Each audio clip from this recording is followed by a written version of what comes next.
Assalamualaikum warahmatullahi wabarakatuh. Hai precious people, saya Yulina Rozahro dari kelas PSIKC tingkat 2 semester 4. Tujuan saya mengambil video ini adalah untuk memenuhi kebutuhan nilai saya dalam ujian tengah semester. Nah, materi yang ingin saya bahas pada video ini adalah autoimun. Sebelum itu, nomor induk mahasiswa saya 420 10 122 098.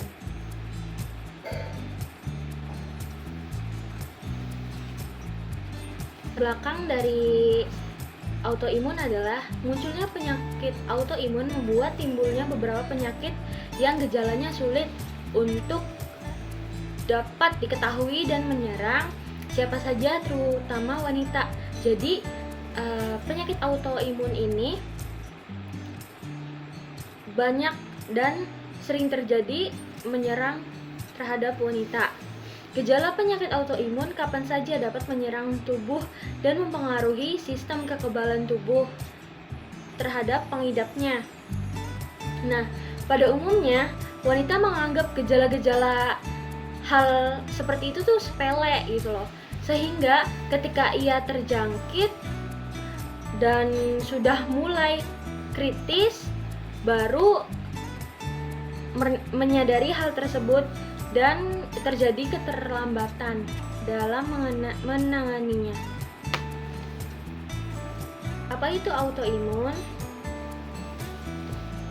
Nah, definisi dari autoimun adalah penyakit atau suatu kondisi ketika sistem kekebalan tubuh seseorang menyerang tubuhnya sendiri. Kan seharusnya memang jika sistem kekebalan tubuh kan memang harusnya melindungi dari virus, melindungi dari kuman. Nah, justru ini sebaliknya. Ada lebih dari 80 penyakit yang digolongkan dalam penyakit autoimun. Nah, beberapa penyakit diantaranya memiliki gejala serupa dari 80 penyakit tersebut, seperti lelah, nyeri otot, dan demam. Penyebab terjadinya autoimun. Nah, dalam hal ini penyebab terjadinya masih abu-abu atau belum diketahui secara pasti. Nah, faktor yang diduga dapat meningkatkan seseorang terkena penyakit autoimun yaitu yang pertama, ada memiliki riwayat autoimun atau genetik dari sel induknya. Yang kedua, ada menderita infeksi atau virus. Misalnya di sini ada contoh virus dari Epstein-Barr. Yang selanjutnya terkena paparan bahan kimia seperti asbes, merkuri atau dioksin, pestisida. Nah, yang selanjutnya perilaku yang sering dilakukan oleh orang terdekat kita sendiri, yaitu merokok. Nah, selanjutnya ada memiliki berat badan berlebih atau bisa disebut overweight atau obesitas. Nah, tanda dan gejala beberapa jenis penyakit autoimun memiliki tanda sama gejala yang sama. Nah, di bawah ini di samping saya ada tanda-tandanya. Yang pertama, ada sering merasa lemas, letih, lesu.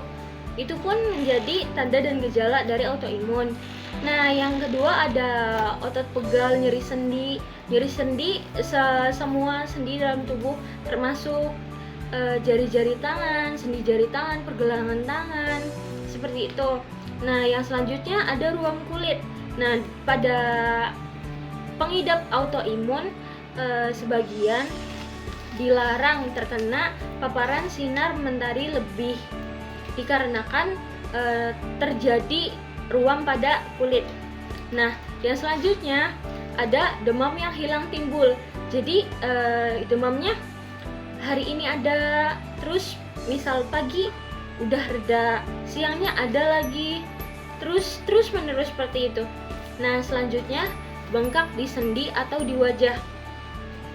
Nah, pengidap autoimun ini bisa terbilang moon phase, diakibatkan oleh autoimun itu sendiri dengan obat yang dikonsumsi, misalkan obat steroid.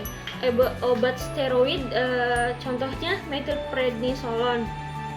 Nah, selanjutnya ada rambut rontok. Selanjutnya ada sulit berkonsentrasi, dan yang terakhir kesemutan di tangan atau kaki. Pengidap autoimun yaitu sering merasa dirinya itu kesemutan atau kebas di bagian tangan, kaki, ya persendiannya seperti itu.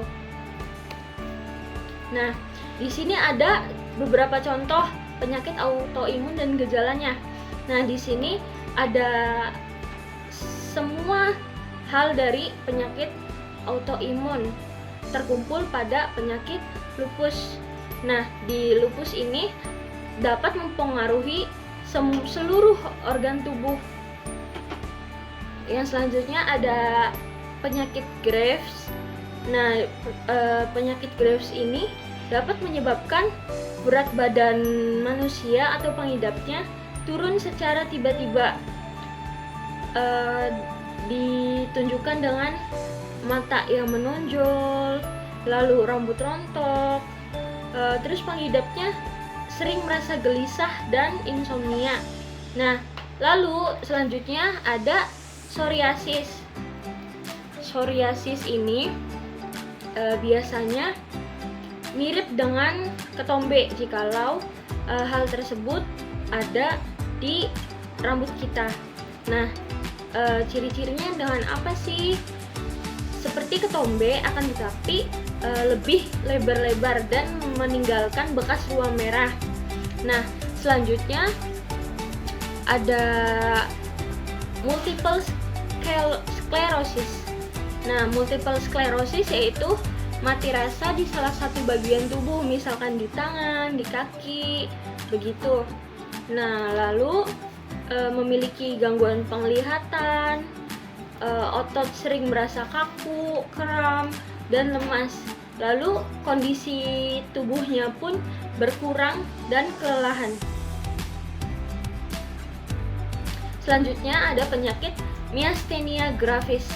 Nah, dalam penyakit ini nih ditandai dengan kelopak mata yang terkulai, pandangan mata kabur, susah berkonsentrasi, begitu, kesulitan bernafas, dan kesulitan menelan. Selanjutnya ada penyakit tiroiditis Hashimoto. Nah, di penyakit ini dapat menimbulkan gejala berupa berat badan yang naik secara tiba-tiba, sensitif terhadap udara dingin, mati rasa di tangan dan di kaki, lemas, mengantuk, dan sulit berkonsentrasi. Penyakit ini bisa disebut dengan sindrom Hashimoto.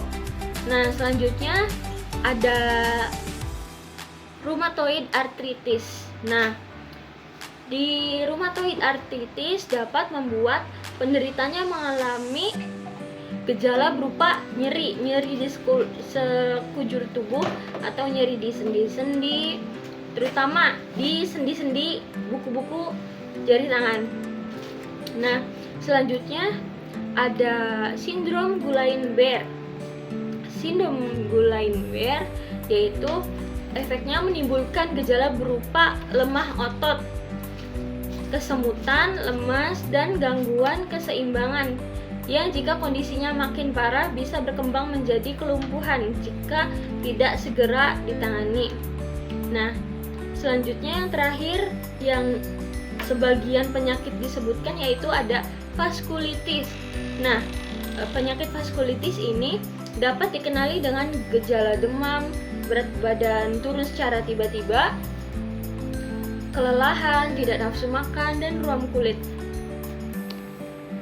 Dan di sini semua rata-rata memiliki gejala atau tanda-tanda yang hampir sama di antara penyakit-penyakit tersebut.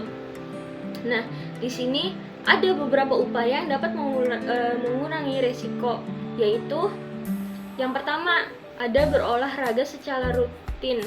Yang kedua, tidak merokok bagi pengidapnya dan tidak dalam lingkungan perokok. Yang ketiga, menjaga berat badan ideal. Yang keempat, menggunakan APD ketika kita sedang bekerja agar terhindar dari paparan bahan kimia. Nah, yang selanjutnya, rutin mencuci tangan dengan benar agar terhindar infeksi virus atau bakteri. Nah, dari semua paparan penjelasan yang saya jelaskan, dapat disimpulkan bahwa normalnya sistem kekebalan tubuh berfungsi untuk menjaga dari serangan organisme asing dan menjaga tubuh kita. Sistem kekebalan tubuh akan melepas protein yang disebut antibodi untuk melawan dan mencegah terjadinya penyakit. Akan tetapi, di penyakit autoimun ini terjadi sebaliknya. Sebaliknya bagaimana? Yang terjadi bukannya menjaga kita tapi malah menyerang kita balik. Nah,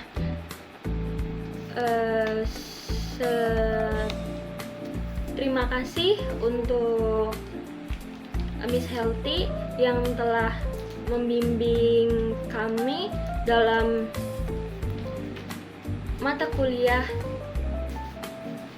keperawatan medikal bedah. Video ini ditunjukkan untuk memenuhi kebutuhan nilai ujian tengah semester saya. Terima kasih. Wassalamualaikum warahmatullahi wabarakatuh.